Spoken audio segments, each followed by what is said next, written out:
RUU ini sudah diajukan oleh pemerintah, hanya saja tidak segera dilakukan pembahasan. Ditunda-tunda, karpe opo itu. Nah, pasti publik kemudian menilai ini. Para wakil rakyat yang disalahkan karena tidak segera membahas. Nah, kenapa tidak segera memfollow up RUU tersebut? Nah ini Mbak Puan, ini kesempatan ini.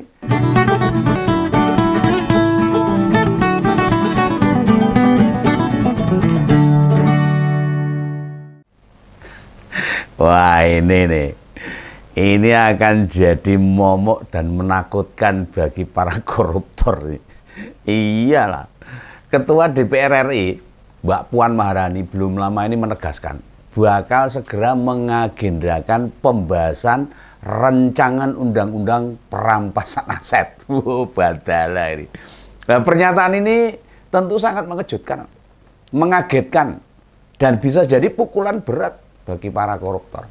Ya hanya saja yang penting yang paling disorot yakni akankah usulan ini bakal direspon positif oleh partai-partai lain yang mereka sing melakukan korupsi. Hantam dirinya sendiri. Ini betul ini. Kayaknya begitu. Ini bukan perkara mudah. Sebab akhir-akhir ini tercatat banyak kasus-kasus korupsi yang terbongkar. Misalnya saja ini, korupsi Menteri Pertanian, korupsi Menkominfo, pemerasan yang dilakukan Ketua KPK, Pak Firly Bahuri itu. Ada juga itu korupsi pembangunan tol MBZ, kasus timah 300 triliun. Dan yang terbaru dugaan kasus korupsi Bansos.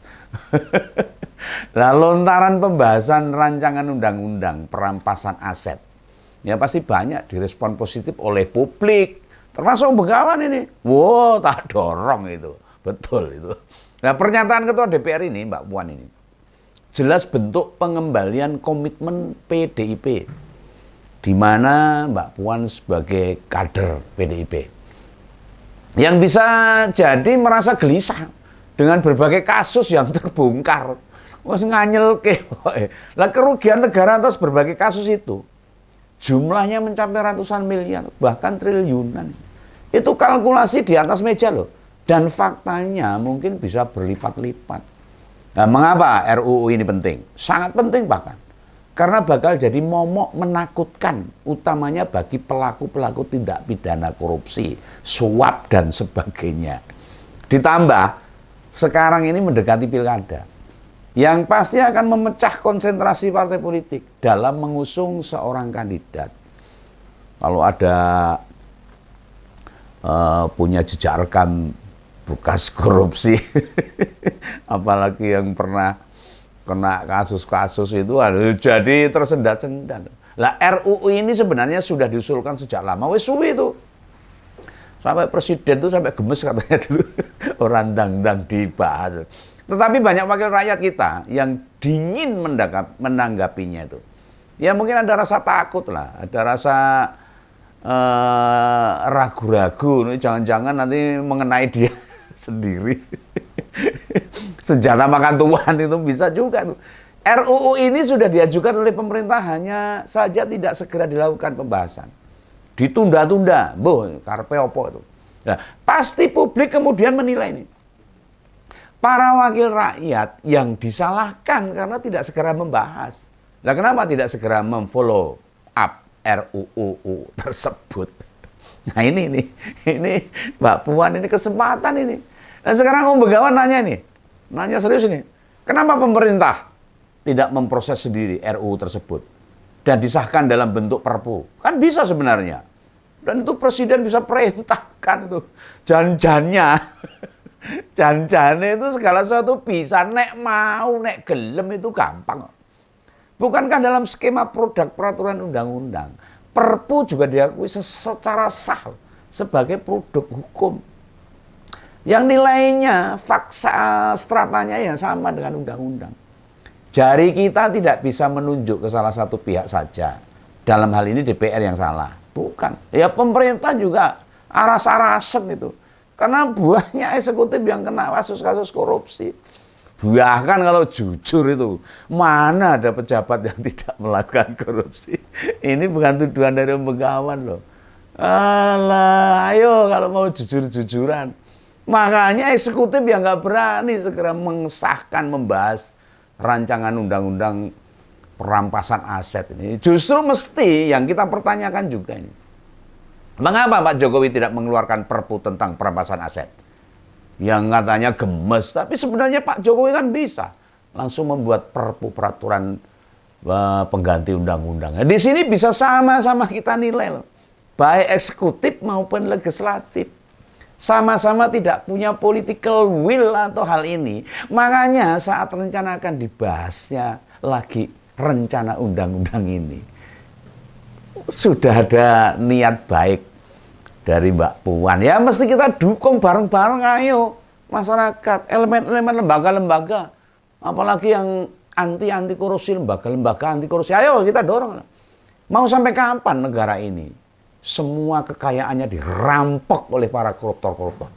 Iya toh, dimaling sama pejabat-pejabat yang tidak bertanggung jawab.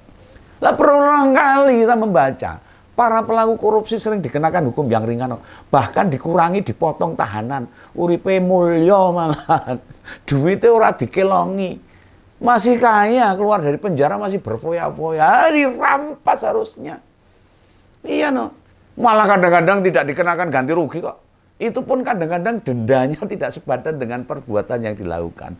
Korupsi 1 miliar, dendanya 1 juta. Ini jebatri itu. Wah, ini ciloko nih masyarakat ini. Nah, di sisi lain, menjelang berakhirnya masa jabatan Pak Jokowi, tingkat korupsinya seperti makin marak. Di mana-mana itu berita-berita korupsi baru muncul hampir tiap hari di media sosial, baik media cetak maupun media elektronik. Sehingga tidak heran lah, indeks persepsi korupsi Indonesia justru melemah sekarang. Mau diganti pemerintah berkali-kali pun, presidennya dari Superman saja. Atau dipimpin orang-orang dengan visi sehebat apapun. Tanpa penegakan hukum yang baik, yang tegas, serta pelaku korupsi tidak dirampas asetnya. Ya, makin bobrok aja negara ini. Makin remuk redam. Nah, kita akan sama-sama berharap wakil-wakil rakyat kita beberapa diantaranya akan segera habis masa jabatannya, diganti besok Agustus. Semoga mereka mau, atau setidaknya punya angan-angan yang baik, ingin meninggalkan legasi warisan undang-undang yang bermanfaat bagi bangsa ini untuk mencegah korupsi yang merajalela ini. Tidak perlu meragukanlah komitmen Mbak Puan, sebab dirinya masih akan menjabat lagi, terpilih lagi. Dia belum akan kemana-mana. Barangkali loh ini, atau bisa jadi loh, disuarakannya kembali mengenai RUU perampasan aset ini dikarenakan, disebabkan keprihatinannya yang mendalam dalam hatinya. Melihat perkembangan sekarang ini loh, awut-awutan. Duit negara dirampok, tambang dirampok, pajak dikorupsi, digarong, dan digunakan untuk hal-hal yang tidak semestinya. Yassin Limpo untuk penyanyi aja dibayar sama kementerian. Lah kojur gitu. Yang diambil itu bukan hanya duit APBN loh. APBD juga dimaling. Namun juga di kantong-kantong BUMN kita juga. Dengan berbagai korupsi yang ada, APBN kita sudah bisa tembus 3.000 triliun loh. Bagaimana jika tidak ada kasus korupsi? Jalan tol MBZ yang dikorupsi saja bisa sekokoh itu loh. Padahal sudah dikorupsi itu. Anggarannya jalan tol masih bagus. Lah nek dikorupsi ora hebat itu jalan tol kita itu. Bila tidak tentu kualitasnya akan jauh lebih baik kalau nggak dikorupsi. Ayo masyarakat mendorong bersama-sama untuk rancangan undang-undang perampasan aset. Meski pelaku korupsi sudah dikenakan hukuman, para pelaku baru terus bermunculan ini. Mati 1 tubuh 1000. Oh, ini koruptor. Mati 1 tubuh 1000. Ciloko negara ini. Entah mereka tuh dicokok kepolisian, kejaksaan agung maupun KPK. Seolah-olah regenerasi koruptor tidak pernah berhenti.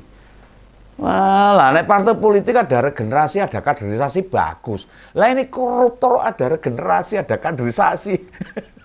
Wah, parah ini. Lah menurut Begawan itu, sebab yang kita lihat, mereka itu tenang-tenang saja menjalankan proses hukum. Peringas, peringis, cengengesan itu. Itu para koruptor itu loh. Sudah pakai baju oranye itu masih gini-gini ya. Masih gini-gini. Cengenges. Pengen ngetak ya. Begawan kalau ketemu ini. Malah banyak yang senyum-senyum waktu disorot kamera ini. Ini menandakan hukuman kita itu tidak sakti banget. Tidak membuat jera para koruptor.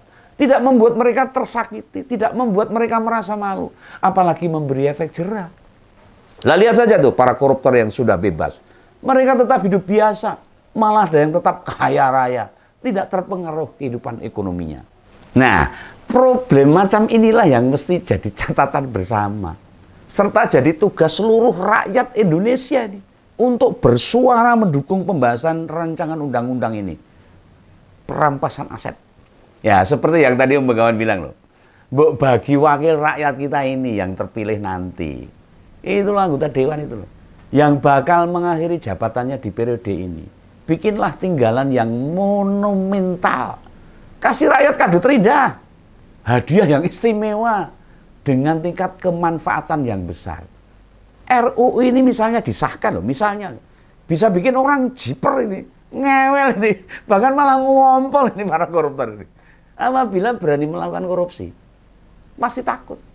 Dengan aset yang akan dirampas, para koruptor itu tidak akan lagi berani melakukan.